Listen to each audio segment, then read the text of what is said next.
자, 오늘 믿음의 성벽을 다시 세우는 사람들이라는 제목으로 하나님의 말씀 전하고자 합니다. 오늘 느헤미야 12장 1절부터 마지막 절의 말씀은 어떻게 기록이 되어 있나 할 때 크게 두 분단으로 나눌 수가 있습니다. 1절부터 26절까지는 족보 이야기를 쭉 하고요. 27절부터 마지막 절까지는 성전 봉헌식에 대한 말씀을 하고 있습니다. 각각 두 가지 이 메시지들이 의미가 있기 때문에 오늘 좀 중요한 부분들을 우리가 교훈 삼아 감동받아 하나님 앞에 믿음으로 승리하는 우리 성도가 되기를 진심으로 축복합니다. 자, 일단 먼저 오늘 본문 말씀을 또 시작할 때 7절까지밖에 안 읽었지만 그 마지막 절까지 쭉 보게 되면 족보가 쭉 나와요.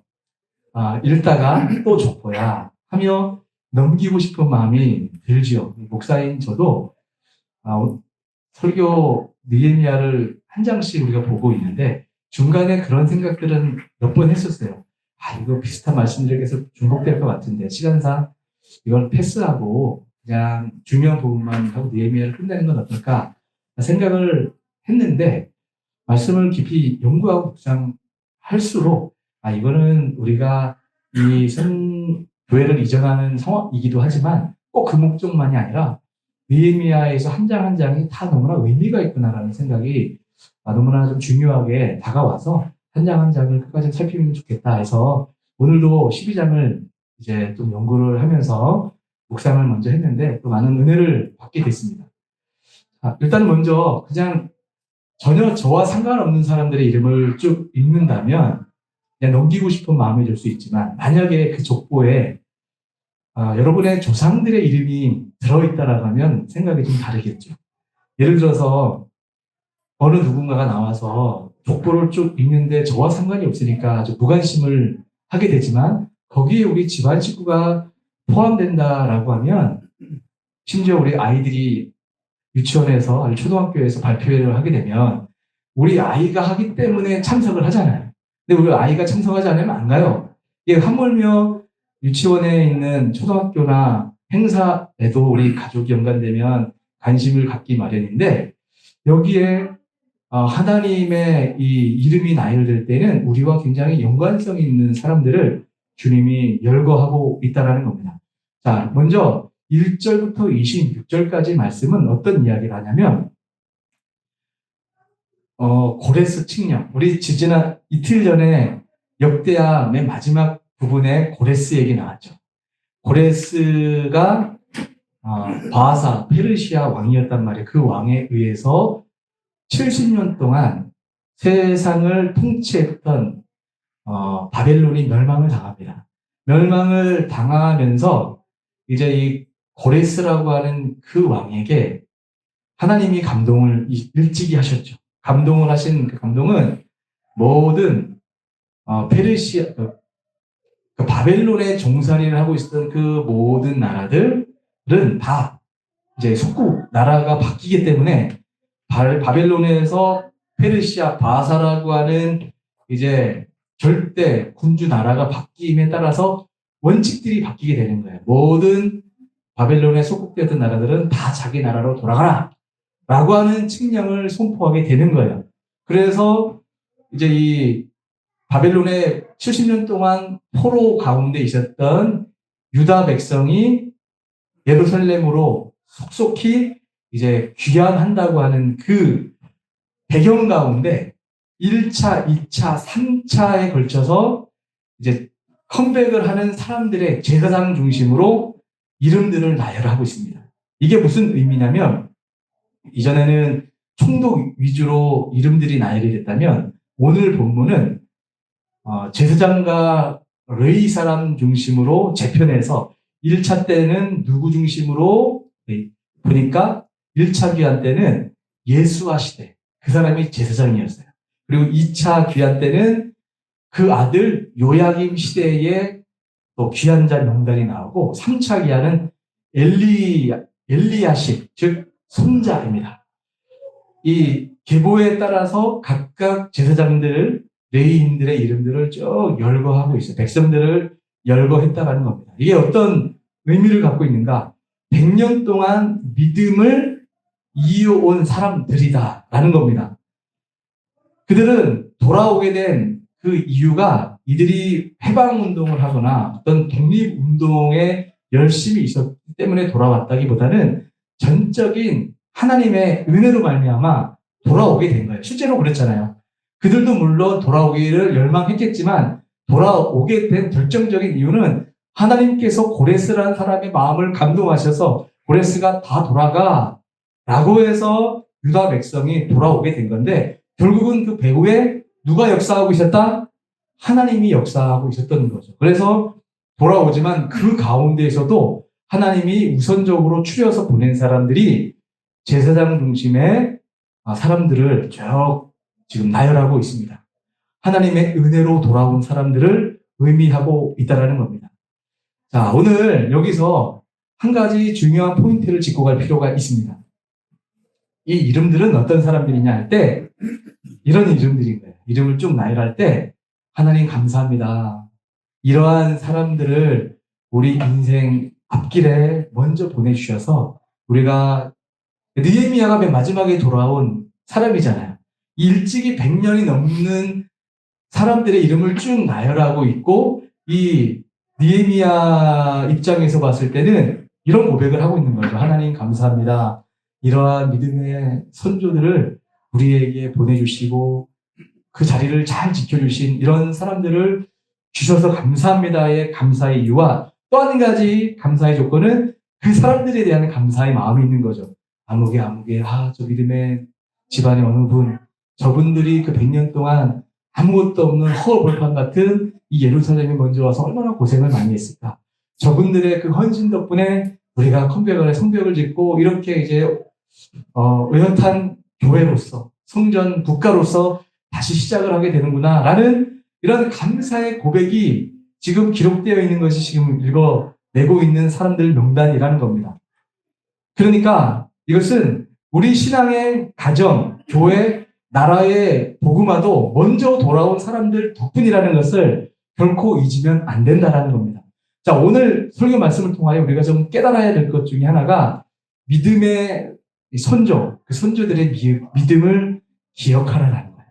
복음의 계승자들. 자, 그런 의미에서 우리 조선 이야기를 좀 하려고 합니다.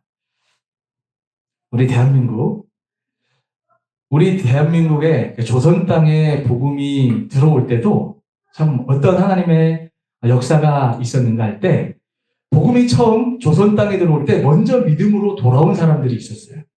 그분들이 누구냐면 보통의 선교사, 선교 역사를 보게 되면 거의 99% 이상들은 선교사가 복음의 불모지 땅에 들어가서 그 사람들과 동화되어 살아가다가 그 언어를 익혀서 그 언어로 성경을 번역해서 그들이 성경을 읽고 교회가 세워지고 은혜받아 기독교 국가가 되었더라라는 게 일반적인 선교 역사예요. 그런데 소수의 다른 민족이 있는데 우리 조선이 그렇습니다. 조선은 어떻게 선교 역사를 가지고 있냐면 선교사가 이 땅에 들어올 때 이미 성경이 소수의 믿음의 사람들에게 편찬되었어요. 선교사가 들어왔을 때 조선 땅에 성경이 있었네? 라고 놀랬다라는 거죠. 자, 그게 어떤 사람이냐면 혹시 인삼장수 서상륜 혹시 아십니까? 아마 국사를 공부하신 분들은 서상륜에 대해서 배웠을 거예요. 서상륜이라고 하는 사람이 인삼장수였어요. 그리고 이응찬, 백홍준과 같은 분들은 만주 땅에서 머물다가 선교사, 복음을 먼저 안 사람들에게 은혜를 받아 성경을 번역하고 돌아와 소래교회를 세웠습니다. 언더우드 선교사와 함께 소래교회를 세웠는데 지금의 소래교회는 인천의 소래 아니에요. 어디 소래다? 황해도에 있는 소래예요. 그 소래교회를 세웠는데 아까 전에 제가 나열했던 그 인물들과 함께 소래교회를 세웠는데 일대 당회장은 언더우드 선교사입니다. 그러면 우리 조선 땅의 두 번째 오래된 우리 장로교회는 어디다? 백령도 교회. 몇 말씀을 드렸잖아요. 소래교회 다음으로 지어진 교회가 그때는 백령도에 언더우드 선교사가 들어가서 한교교회를 세웠기 때문에 그 교회가 백령교회로 불렸는데 지금은 동네마다 교회가 세워져서 전부 다 합동측교회, 10개의 교회가 생겼어요. 그래서 동네마다 교회 이름이 바뀌었지만 그때는 백령교회였어요. 지금은 중화동교회. 그 중화동교회가 우리 장로교회에서 가장 전통이 140년이 넘기 때문에 우리 교단의 총회장이 되시거나 노회장이 되면 제1번 마치 대통령이 되거나 국회의원이 되면 국민현충원 가듯이 제일 먼저 방문하는 게 백령동교회예요. 농담 아니에요. 진짜야. 근데 거기 가게 되면 그 백령도 원도 일대 당회장 선교사님 목사님부터 쭉 나열이 되어 있는데 그 계보에 누구의 이름이 있을까요? 저의 이름도 등재되어 있습니다. 백령도 출신의 목회자. 진짜예요. 언제 가게 되면 보게 될 거예요. 뭐 없는 얘기 하는 것 같은데 무대의 표대가 있습니다. 여러분 보시기에 내가 이렇게 보여도 배경은 좀 신앙적 배경을 가지고 있다 정도만 알고 계시면 되는데 제가 뭐 그 얘기를 하려고 하는 게 아니라 소렛교회를 세우신 분들이 성경을 이미 알고 있었다는 거예요. 그러니까 존 로스 같은 분들도 이 조선 땅에 원래 일대 공식 장로교 선교사 이름은 언더우드, 감리교 선교사 친구인데 같이 들어온 사람은 아펜젤러예요.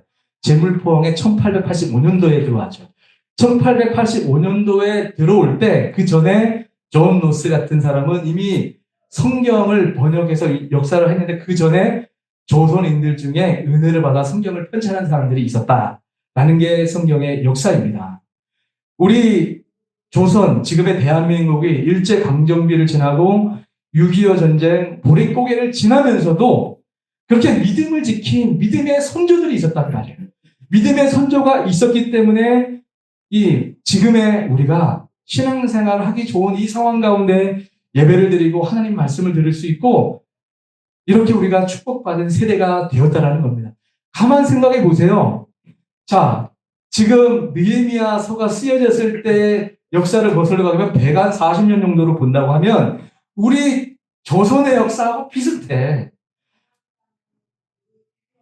예루살렘에 먼저 귀환했던 사람들이 척박한 땅.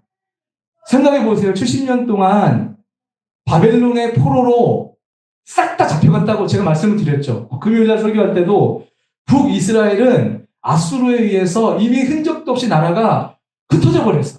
종족 자체가 뿌리가 뽑혀버린 것만 같은 어디 가서 그 북속을 찾아야 될지 모르는 혼합 결혼시켜서 다 흩어버렸기 때문에 내가 지금 뭐 에브라임 지파라고 말할 수도 없는 지경에 이르렀어요.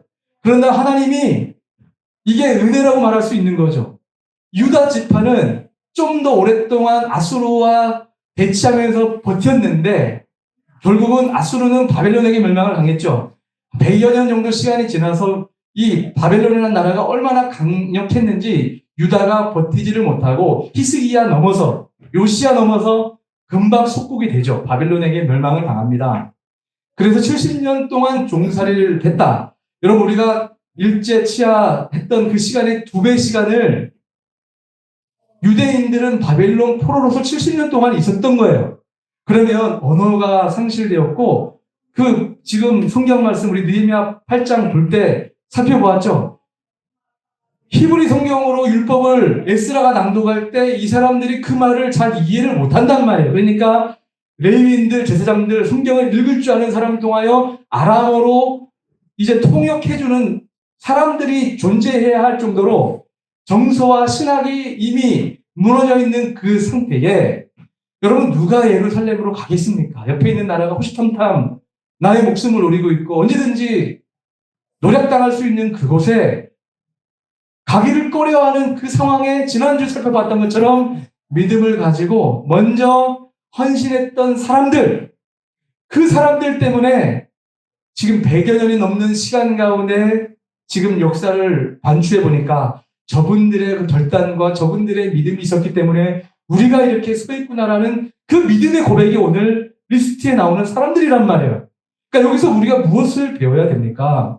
하나님 앞에 우리는 먼저 믿음을 지켜간 성도들을 우리는 존경할 필요가 있습니다.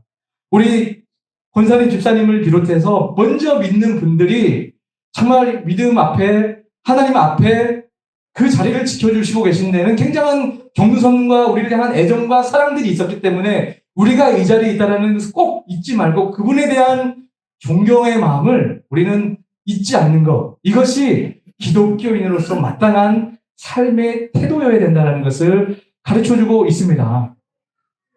자, 그래서 우리는 그들의 믿음의 손자들의 땀과 눈물 덕분에 우리는 지금 믿음의 열매를 먹고 있는 거예요. 눈물로 씨를 뿌리는 자가 있고 후대 사람은 우리가 뿌린 게 아닌데 은혜로 거두는 사람이 있기 마련이에요. 그러나 그게 거저가 아닙니다. 내가 보기에는 이거 왜 은혜야? 라고 쉽게 따는 것 같아도 누군가는 눈물로 뿌린 씨앗이 있었기 때문에 나는 그 눈물, 그 은혜를 맛보고 있는 것입니다. 여러분 믿으십니까? 그래서 우리는 교만하면 안 돼요. 내가 형통하고 내가 복을 받고 내가 다른 사람보다 좀 상황이 좋아지면 여기에는 하나님이 먼저 앞서 베풀어 주신 은혜가 있겠구나. 집안이 아니라 집안을 넘어서 공동체일 수도 있고요. 여러분이 성장하는 과정 가운데 사람들을 통하여 그런 사람들을 붙여주셨단 말이에요. 그것을 알고 있는 사람은 정말 성숙한 사람입니다. 믿음의 사람이라는 거죠. 그래서 우리는 한 가지 또 포인트는 신앙의 유산은 물려받는 것이 아니라 지켜내는 것입니다. 지켜내는 것과 물려받는 것 같은 말 같지만 좀 달라요. 우리는 이 신앙적 유산을 받았으면 나는 신앙적 유산을 받아 유대인들이 그랬죠. 우리가 하나님의 백성이고 율법을 먼저 받았고 누구보다도 혈통적으로 아브라함의 조상이고 너희네들과는 종자 자체가 다르다라는 자기중심적 배타주의가 결국은 하나님 앞에 버림을 받게 되지 않습니까? 임시적으로 버림을 받은 거예요. 그러나 하나님의 때가 되어 로마서 9장, 10장, 11장의 역사처럼 언젠가 유대인들이 회심하여 돌아올 때 정말 믿음의 장자처럼 컴백하는 그 때가 되면 주님이 재림하신다라고 말씀하지 않습니까? 그러니까 잠시 하나님 앞에 자기중심적으로 신앙생활했던 사람들에게는 하나님은 잠시 너는 안 되겠다.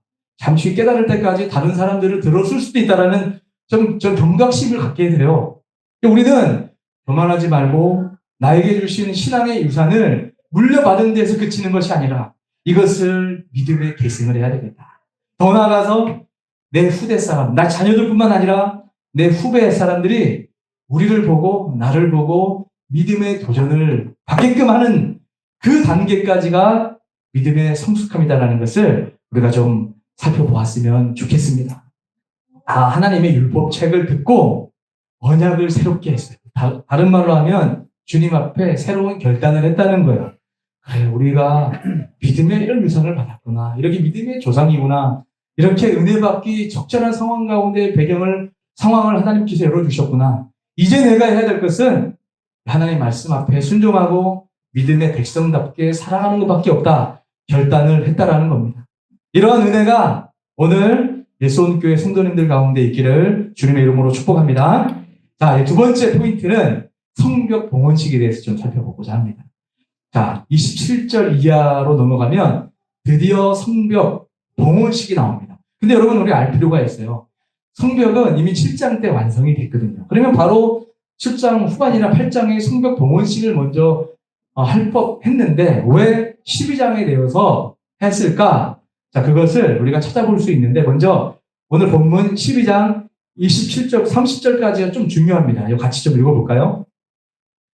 준비됐죠? 같이 읽겠습니다. 시작! 예루살렘 성벽을 봉헌하게 되니 각처에서 레위 사람들을 찾아 예루살렘으로 데려다가 감사하며 노래하며 재금을 치며 비파와 수금을 하며 즐거이 봉헌식을 하며 하매 이에 노래하는 자들이 예루살렘 사방들과 의도가 사람의 마을에서 모여들고 또 백길갈과 게바와 아스마의 들에서 모여들더니 이 노래하는 자들은 자기를 위하여 예루살렘 사람의 마을들을 이루었습니다.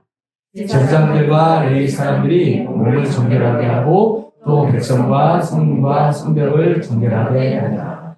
아멘. 자, 일단 보니까 이제 성벽 완성을 한 다음에 이제 성벽 봉헌식을 하려고 하는데 지금 배경을 하나님이 말씀을 하고 있죠. 예배자들이에요. 차장팀과 같이 또 레위인들 같이 주님을 예배하기를 기뻐하고 교회 예배가 드려지게끔 일선에서 수고할 성도라고 볼 수 있죠. 이 성도들이 즐거이 봉헌식을 하려고 할 때 사람들이 그 소식을 듣고 사방에서 지금 몰려오고 있어요. 이런 배경에 30절이 굉장히 중요합니다. 제일 먼저 성전 봉헌식을 하기 전에 하나님께서 무엇을 강조하려고 하냐면 30절 보니까 제사장들과 레위 사람들이 몸을 정결하게 하고 또 백성과 성문과 성벽을 정결하게 하니라 라고 말씀하고 있습니다. 제일 먼저 한 것은 정결함입니다. 정결함. 그들의 예물보다 귀한 것이 있다면 예배를 드리는 그 사람의 마음의 정결함이 중요했다라는 것을 지금 말씀을 통하여 가르쳐주고 있습니다. 순서가 굉장히 흥미롭습니다. 좀 의미가 있어요. 보세요. 제사장, 레위인, 백성, 30절 보게 되면 제사장, 레위인, 백성, 성문, 성박 이렇게 순서가 나열되고 있죠. 이것을 오늘말로 바꿔보면 제사장은 목회자를 비롯한 경건한 그리스도인이라고 저는 생각을 하고 싶어요. 목사들만 제사장이 아니죠. 우리는 다 신약시대 때는 다 망같은 제사장이기 때문에 우리는 하나님 앞에 제사장의 역할이 뭐죠? 제사장은 인간의 편에서 하나님 앞에 예배를 제사를 집례하고 이끄는 사람이잖아요. 그러니까 사람들을 하나님 앞에 다리 놓는 사람이 제사장의 직무라고 볼 수 있어요. 그렇죠. 목회자는 지금 말씀으로 또 삶으로 하나님을 배운하고 있다라고 말할 수 있죠. 이게 목사만 그렇습니까? 목회하는 사람들인데 아까도 우리 일부 예배할 때 유치부 우리 교사 선생님들에게 당신들이 아이들의 목회자다. 조장님들도 마찬가지입니다. 우리 모두가 다 목회자예요. 어떤 부서를 맡고 있으면 세상 조직은 행정적인 어떤 역할로 감당할 수 있지만 교회의 리더십은 행정적으로 어떤 위치에 있다고 리더십이 세워진다기보다는 그에 걸맞는 영적인 권위가 세워진다는 게 삶이 뒷받침이 될 때 존경하는 거 아니겠습니까? 그러니까 제사장이라고 하는 것은 중요합니다. 근데 제사장이 중요한데 중요한 그 포인트는 정결, 거룩이라고 말할 수 있죠. 제사장이 거룩하다라고 말씀을 하고 그 다음에 레위인은 뭐라고 얘기할 수 있을까요? 레위인의 특징은 제사를 봉사하는 자들이에요. 그 봉사자들, 주방팀이든 모든 교회에 섬기는 봉사자. 그리고 백성은 교인이라고 말할 수 있을까요? 백성, 그죠? 교인. 그리고 성문은 저는 예배당 안이라고 좀 해석을 해보고 싶습니다. 성문, 예배당 안, 그리고 성벽은 예배당 밖 순서로 이어지는 것을 볼 수가 있어요. 결국 우리가 먼저 준비되어야 될 것은 하나님 거룩하기 원합니다. 정결한 마음으로 주님 앞에 나아가기 원합니다. 이것을 주님이 기뻐한다라는 겁니다. 예배의 감동은 그런 의미에서 예배당의 화려함이라기보다 예배자의 거룩함에서 온다는 것을 우리 꼭 기억할 수 있기를 주님의 이름으로 축복합니다. 예수원교회가 성전 이전을 앞두고 있어요. 참 오묘하게도 우리 성전 이전과 느헤미야가 오버랩되면서 우리에게 참 필요한 은혜를 많이 주고 있는데 예수원교회가 성전 이전을 하면서 가장 주님이 중요하게 달아보고 있는 것은 정결이에요. 거룩이라는 겁니다. 성도가 거룩해야 되겠죠. 근데 성도만 거룩한 것이 아니고 보니까 성벽, 또 성벽 밖, 이 모든 것이 거룩해져야 된다는, 우리가 정결하고 거룩해져야 된다는 것은 다른 의미에서 예배당을 청결하고 정결하게 하는 것도 성경적일까요? 아닐까요? 성경적인 거예요. 우리가 정결을 해야 된다라고 우리 마음을 중요시하는데 예배당을 더럽게 쓸 수가 있습니까? 그러니까 우리 신앙의 선배들이 주일날은 거룩하게 지켰던 이유가 좀 더 율법적인 느낌을 줄 만큼 그렇게 본질에 집착했던 이유는 부정적인 것에 노출되지 않아요. 죄짓지 않으려고 애썼던 그 모든 것들이 예배당 올 때 헌금에 다림질에서 왔던 이런 것이 그 본질이냐 말할 수 있지만 그 하나의 마음이 들어있는 거예요. 주님 앞에 예배할 때 이렇게 헌금 하나도 와가지고 지갑에서 꺼내가지고 헌금하는 사람하고 오기 전에 준비해서 오는 사람하고 예배의 태도가 다르지 않겠습니까? 다 그런 거예요. 그래서 우리 예수원교회 이제 예배당이 지금보다 좀 커졌잖아요. 커졌고 이 조그만 소그룹실들이 나뉘어져 있어. 그래서 제가 가만히 생각을 해봤어요. 여기 있을 때는 토요일날 저랑 사모가 이렇게 청소하기에 충분했어요. 즐겁게. 근데 이제 예배당을 저쪽으로 이동을 하게 되면 성도님들에게 제안을 하고 싶었어요. 우리 매주일 같이 청소하자. 잠깐이면 되잖아요. 그죠? 이제 화장실도 있고, 그죠? 유치부실도 있고, 복도도 있고, 지금 깨끗한 상태인데, 얼마나 유지될 수 있을지 모르나? 가능한 한 좀 길게 유지할 수 있도록 청결에 힘쓰자. 그것이 인간적인 접근 같지만, 그런데도 의미가 있다라는 것을 우리가 생각하면서 거룩함을 신경 쓰고 정결하게 나아가는 우리 성도님들 될 수 있기를 주님의 이름으로 축복합니다. 자, 그러면서 저는 오늘 본문에서 가장 은혜되고 감동됐던 부분이 31절부터 38절 말씀이에요. 시간상 이게 무엇을 말씀하냐면 이전에 느헤미야 4장 3절을 보면 이렇게 느헤미야가 예루살렘에 있는 유대인들이 성벽을 재건한다고 하니까 비아냥되는 그 사람들의 말에 이런 말이 있었단 말이에요. 느헤미야 4장 3절 같이 한번 읽어볼까요? 시작. 사람은 이렇게 일어나는데 그들이 건축하는 그 성벽은 너가 올라가도 곧 무너지리라. 아멘. 자, 건축을 시작하려고 하는 느헤미야를 비롯한 유대인들에게 비아냥되는 그 말이 야, 너희가 지금 성벽을 짓는다고? 야, 그 성벽 지면 여우가 올라가 뛰어도 그 성벽 무너질 것 같은데? 라고 하면서 길을 꺾어버렸던 거죠.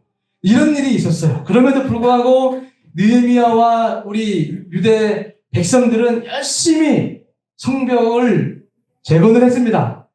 그래서 성벽을 재건했어요. 재건을 한 다음에 정말 드라마틱하고 하나님은 참 이런 부분을 가지고 있구나라고 생각이 든 게 뭐냐면 느헤미야가 명령을 합니다. 어떤 명령을 하냐면 찬양대를 두 부류로 나눠요.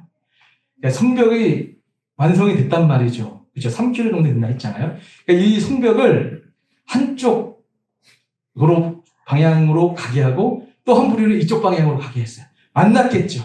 그러면서 이들이 찬양하는 모습이 드러난단 말이에요. 이게 무엇을 의미할까요? 하나님은 이런 면을 가지고 있구나.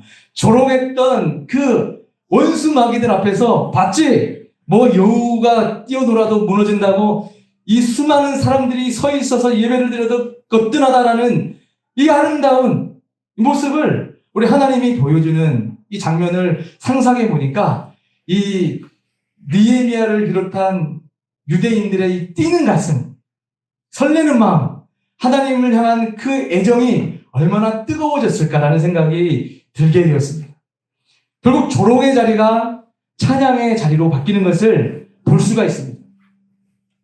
사랑하는 성도 여러분, 우리 주님이 시편 23편 5절에 이렇게 말씀하셨어요. 주께서 내 원수의 목전에서 내게 상을 차려주시고. 우리 하나님은 여러분이 하나님의 이름 때문에 하나님의 이름의 영광을 위하여 수고하고 힘들고 지치고 조롱을 당하고 있다면 언젠가 주님의 선하신 계획 가운데 상을 베풀어 주시는 그 은혜를 우리에게 허락하심을 믿습니다. 이건 기복주의가 아니에요. 하나님이 우리가 주님의 영광을 위하여 벽돌 한 장 싼 그 수고도 언젠가는 기억하셔서 원수 마귀가 보는 앞에서 하나님이 이렇게 은혜를 주셨구나, 이 사람이 이렇게 복을 받는구나라는 것을 경험하게 하시는 그림이 오늘 본문에 보여주고 있지 않습니까? 그런데 이 느헤미야의 우리가 배워야 될 리더십 중에 하나는 보통은 이렇게 성벽이 완성이 되면 나를 따르라 하며 가장 앞선에서 사람들을 쭉 이끌고 나갈 법 싶은데 오늘 말씀을 보게 되면 이렇게 해요. 가장 앞에는 에스라를 세워서 따라가게 하고 느헤미야 12장 38절에 이렇게 말씀을 하고 있어요. 자, 한번 읽어볼까요? 시작. 감사 찬송하는 다른 무리는 왼쪽으로 진행하는데 내가 백성의 절반과 더불어 그들을 따라. 따라 성벽으로 가서 화답하되 믿음으로 성벽을 부르시기를. 자, 느헤미야가 뒤를 따라갔다라고 말씀을 하고 있죠. 느헤미야는 이런 의미에서 진정한 리더였다라는 생각을 개인적으로 해보게 되었습니다. 공로를 드러내지 않고 백성을 세우는 자리로 불러나서 이렇게 성벽이 재건될 수 있었던 것은 우리 백성, 우리 모두의 노력이었다라는 것을 자신의 그 위치를 그렇게 세팅함으로 보여주고 있는 장면이라고 저는 생각을 하게 됩니다.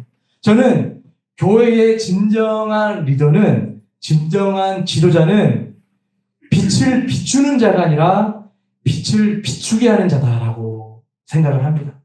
비슷한 말 같지만 자신이 빛을 비추려고 하는 사람이 있고 나는 다른 사람을 통하여 빛을 비추게 하는 거기까지 생각하는 사람이 진짜 근사한 교회 지도자라고 생각을 합니다. 저는 이런 모습이 우리 예수교회 성도들 모두가 되었으면 좋겠어요. 우리 한국교회나 우리 인간 사회에서 실망하고 정말 마음을 좀 다치게 만드는 경우가 뭐죠? 공치레를 스스로 하거나 그런 데는 감동이 없잖아요. 자기 이름을 스스로 드러내기 때문에 감동도 없고 최고의 자신의 좋은 모습만 보여주고 있다라고 하면 그 음지의 어두운 부분들은 숨기고 있겠구나라는 생각할 수 있다라고 제가 말씀을 드렸잖아요. 제가 이전에 설교할 때 한 말씀을 드렸는데 제가 한때는 이 연약하고 부족할 때 SNS 같은 거 할 때 좋은 모습만 보여주려고 했었어요. 우리 교회는 이렇고 나의 사역은 이러하다. 이게 좋은, 사실은 하나님이 이렇게 은혜 가운데 나라는 사람을 통하여 일하시구나라는 좋은 의미에서 시작했던 것들은 맞는 것 같아요. 그러나 나중에 깨닫고 보니까 어떤 생각이 들어왔냐면, 야, 이거는 혹시 저거는 최상의 것을 보여주고 있다면 분명히 음지가 있겠구나. 아마 성숙하고 좀 현숙하고 세상에 대해서 좀 예리한 사람들의 시각을 봤을 때는 그 음지에 있는 것들에 대해서 관심을 갖지 않을까라는 생각을 하면서 SNS를 거의 하지 않았어요. 꽤 오랫동안. 재미로 처음에는 시작했지만 지금은 잘 안 해요. 근데 그렇다고 SNS를 하는 것 자체가 저는 잘못됐다 생각하지 않고 적극적으로 잘 활용할 필요가 있다라고 목회자로서 사역자로서 정말 생각을 해요. 근데 그 부분은 많이 좀 업그레이드를 하고 싶은 마음이 개인적으로 있어요. 우리 교회 모든 연관된 SNS들, 홈페이지까지. 제가 드리고자 하는 포인트는 그러다 보니 자기 스스로가 나 이 정도 좋은 모습으로 교회를 섬기고 있고 내가 하나님 앞에 이렇게 쓰임받고 있다는 것들에 빛만 비추게 되면 그 자체에는 감동이 없다는 생각을 참 많이 하게 됐어요. 진정한 리더는 다른 사람이 그 어떤 일을 해서 비치게 될 때 그 자체가 정말 리더의 귀한 모습이겠구나 라는 생각을 하게 됩니다. 우리 예수교회가 그럴 수만 있다면 얼마나 아름답습니까? 어떤 일이 이루어져도 당신 덕분입니다. 제가 한 것은 별로 없습니다. 진짜 당신의 수고와 헌신 덕분에 우리가 이 자리에 서 있습니다.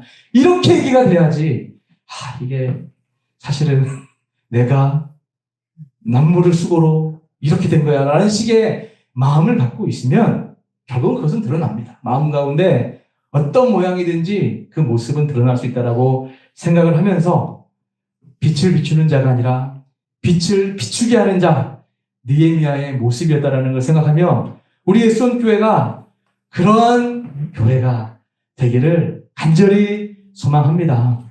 여러분들도 그렇게 될 수 있기를 주님의 이름으로 축복합니다.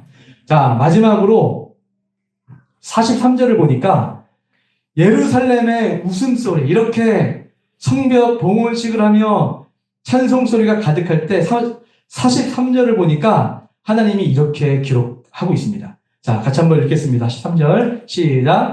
이날에 우리가 큰 제사를 드리고 심히 즐거워하였으니 이는 하나님이 크게 즐거워하게 하셨습니다. 예루살렘이 즐거워하는 소리가 들렸습니다. 제가 줄여가지고.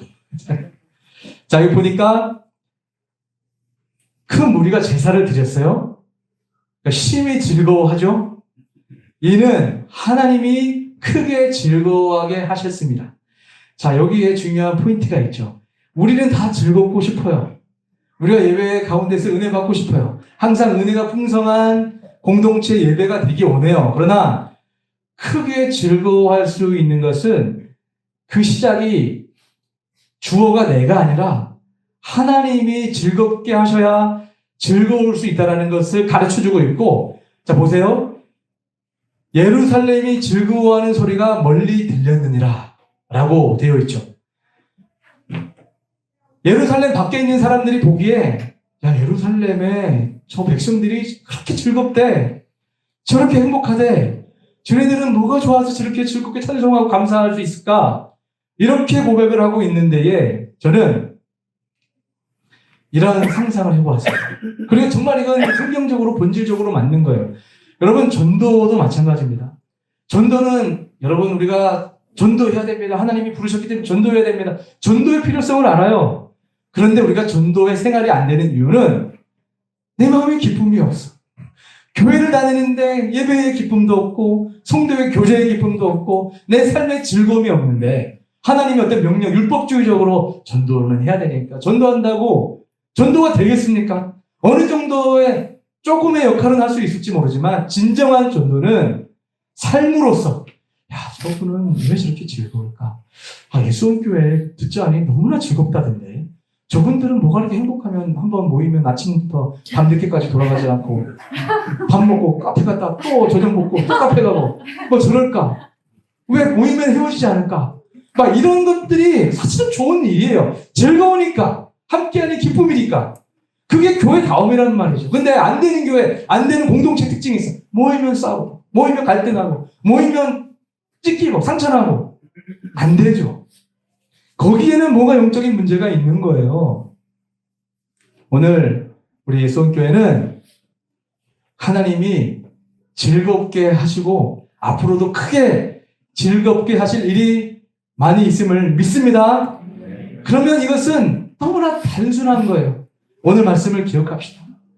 하나님이 내가 이 자리에 서기까지 먼저 앞서서 행하셨던 믿음의 선배들에 대한 존경 배우시기 바라고, 나 자신 또한 이런 믿음의 선배가 되기 원한다 라는 마음으로 오늘을 사는 거예요. 그리고 성벽이 아름답게 재건되고 앞으로 예배자가 될 때, 무엇보다 청결함, 정결함, 거룩이 중요하겠구나. 나부터가 정결해야 되겠다. 나부터가 청결해야 되겠다. 이런 마음으로 주님을 섬기다 보면 주님이 우리를 즐겁게 한단 말이에요.